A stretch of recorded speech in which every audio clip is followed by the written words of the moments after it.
Okay, this video is going to be chapter 35C. It's from this book, The Medical Reformation by Peter Rogers. That's me. We're going to be talking about explaining what causes cancer. And you always want to understand what causes a disease because very often, most of the time, the treatment is to avoid the thing that causes it. And that's not just to prevent it, but that can often improve prognosis.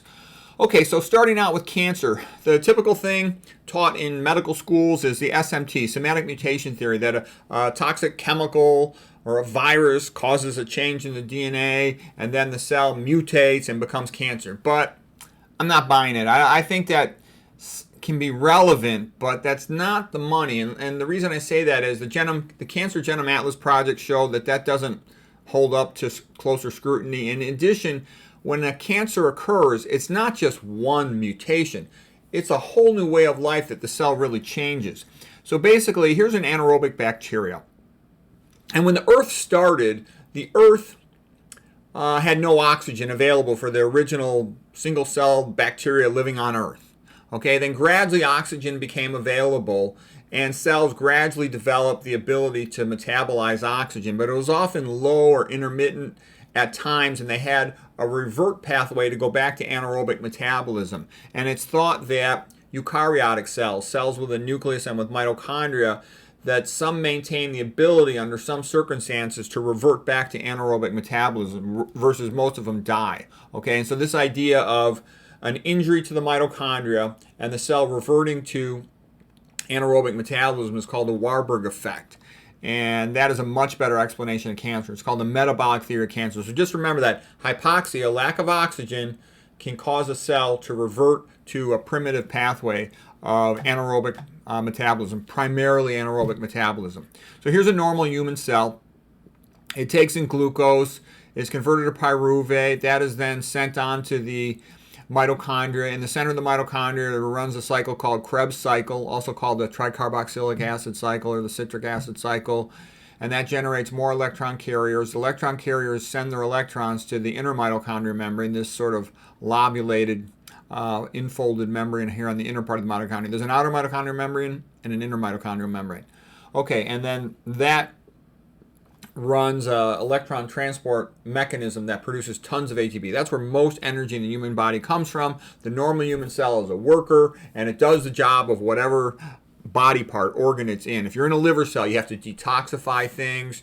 You have to build glycogen, break down glycogen, run gluconeogenesis, all these things to maintain blood glucose levels. Okay, you have to secrete the bile, etc. So you need tons of energy to work all day, working on the railroad. Okay.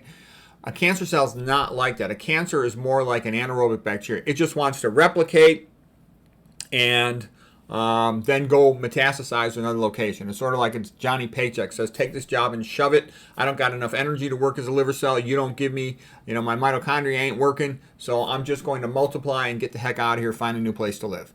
All right, so some of the things that are different is the mitochondria primarily runs its glucose metabolism anaerobically. Okay, and this will generate protons, which is acidic, and it'll pump these protons into the extracellular matrix. And the relevance is it'll create an acidic pH around itself. That acidic pH helps it to outcompete the neighboring cells. A big thing a cancer does is it outcompetes the neighboring cells for growth. It tries to steal their resources and outcompete them. Okay, other things that are upregulated on cancer. CD36 receptors to bring more fat into the cancer cell. Because remember, the cancer cell, like a bacteria, it's replicating. It has to double itself. It has to double all its proteins, double all its DNA, double all its lipids, to make membranes. And once it has a full copy of itself, it can then split in half, and that's cell replication. Okay, it increases its plasma membrane ion receptors, transferrin receptors. And another thing that a lot of people aren't aware of is that glutamine can come in the back door and you can run Krebs cycle on that. And Krebs cycle can run in a reverse direction. And this is really important to know because this is why somebody recommending a high protein diet like paleo, keto, carnivore for cancer patients, in my opinion, is stupid. And that's also why I disagree with Seyfried. Seyfried's a real famous guy, Thomas Seyfried. He did great research and he's a great teacher about the metabolic theory of cancer, but he tends to recommend the keto diet for cancer, which I think is completely stupid. Okay, we'll talk about that more later, but I disagree with him about that. Okay, Warburg effect. So like I said, if you want to learn about the metabolic theory of cancer, he gives good lectures on that. He wrote a good book about that. And I do think the guy's legit. I think he's really trying to help people. But in my opinion, I think he needs to study his nutrition more. Okay, so the Warburg effect includes that you're going to have lactic acid also sent to the extracellular matrix, going to acidify that extracellular matrix, and that acidic milieu, tumor microenvironment, favors the cancer cell. Okay, you're also going to have increased receptors for insulin-like growth factor. And again, protein tends to increase insulin-like growth factor. I don't like it. What I would do, my approach, if I had cancer, is I would try to starve it to death. Basically use the Fabian strategy, which the Romans used to conquer Carthage, to defeat Hannibal. They couldn't beat Hannibal head to head, face to face. He was the greatest general of their time. But by using the Fabian strategy of starving his supply lines, they were able to defeat Hannibal and defeat Carthage. Okay.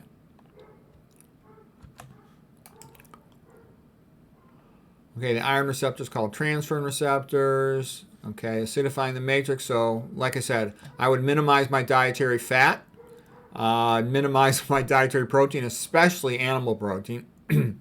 I would avoid excessive dietary iron. A lot of foods are reinforced with it. A lot of foods intrinsically have a lot of it, like red meat. Meat iron is heme iron, so it's absorbed more than plant iron. So heme iron is absorbed at a much higher rate than is plant iron. That's an important point. That's another reason why you don't want to eat any animal product. Zero, none. Okay, and I don't buy this social thinking, I'm cutting down on meat or whatever and oil. No, think biblical. Thou shalt not eat meat. Thou shalt not eat oil. I would avoid things that tend to acidify the blood, like animal protein, because it's got amino acids, the key word being acid there. Okay, and I would avoid sodium chloride, because the chloride, the anions, they displace bicarbonate, which is a pH buffer, and they cause a low-grade metabolic acidosis. Okay, now we're going to get into more detail on the Warburg effect, and we're going to talk here about the Warburg effect in the lung. So when you accidentally inhale asbestos, let's say you're working with asbestos for insulation for some reason. Asbestos fiber gets into the lung. The body forms an immune response to it, wall off the foreign body. And when you have an initial immune response, you try to kill the invading thing and dispose of it. But if you can't completely get rid of it, you just wrap it in fibrosis.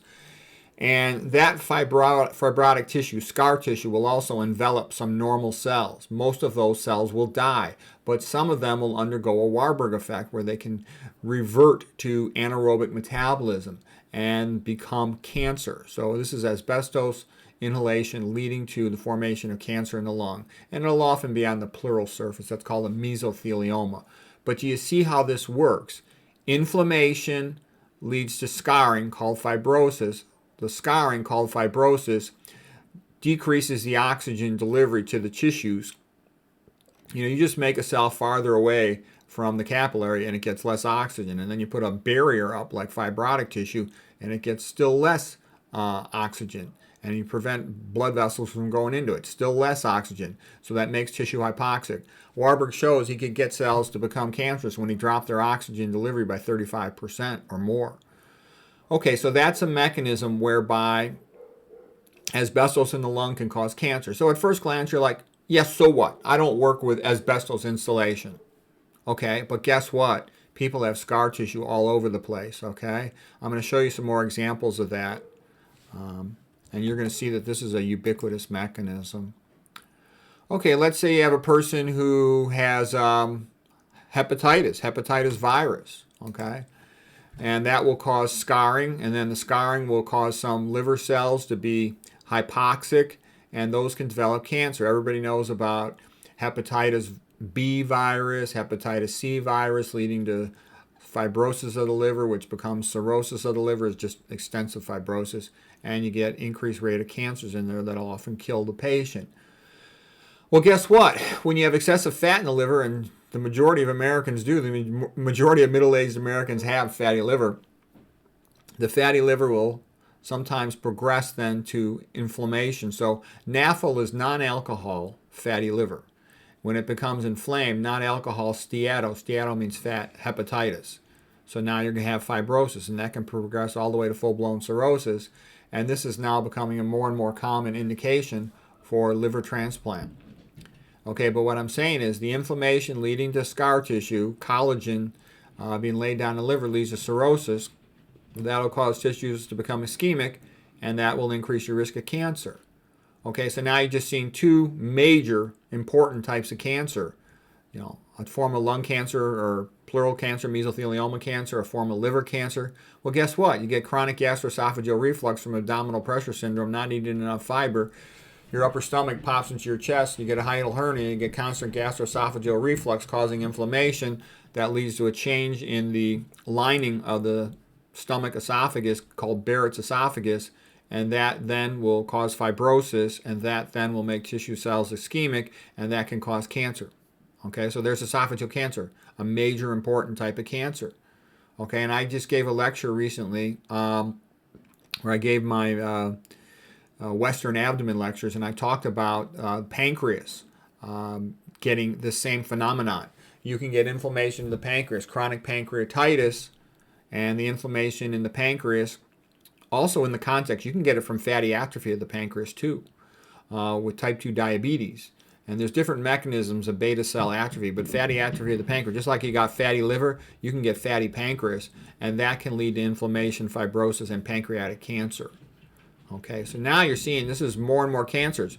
We got liver cancer, a form of lung cancer, esophageal cancer. This can happen in lots and lots of locations. It can happen in the colon, right? It can happen in other parts of the body. As people get older, their immune system atrophies, so they're less able to protect themselves from cancer. Simultaneously, their atherosclerosis is worsening. More and more tissues are ischemic, having a lack of blood supply due to atherosclerosis, plugging up their arteries, okay, from high-fat diets and high-sodium diets. So you see where this is all going. More and more cancer can easily be explained and be caused by this. There's other mechanisms of cancer causation, but that's important. You can have cancer forms that are due to hormonal stimulation. Excessive estrogen stimulation increases your risk of breast cancer because it causes proliferation of breast ductal cells. It causes increased risk of uterine cancer, endometrial cancer, because it causes proliferation of endometrial lining. Guess what? The male prostate's kind of like the female uterus embryologically, such that it is sensitive to estrogen, and these estrogenic chemicals will increase the risk of prostate cancer. Okay, so there's a hormonally induced cancer. Okay, and then toxins can also contribute to all this. F- in your water increases your risk of cancer. You can see where this is going. All right, so what I would say is look at the good news here. Don't work with asbestos. All right, avoid alcohol and avoid high-fat diets, and you could prevent. You can most likely, almost certainly, prevent fatty liver and not go down this path and avoid these cancers. Eat your fiber so you don't get abdominal pressure syndrome, hiatal hernia, gastroesophageal reflux, and increase your risk of esophageal cancer. So you see how when you understand the metabolic theory of cancer, it tells you how you can avoid most of these cancers. And in plant-based communities, the incidence of these cancers is very low.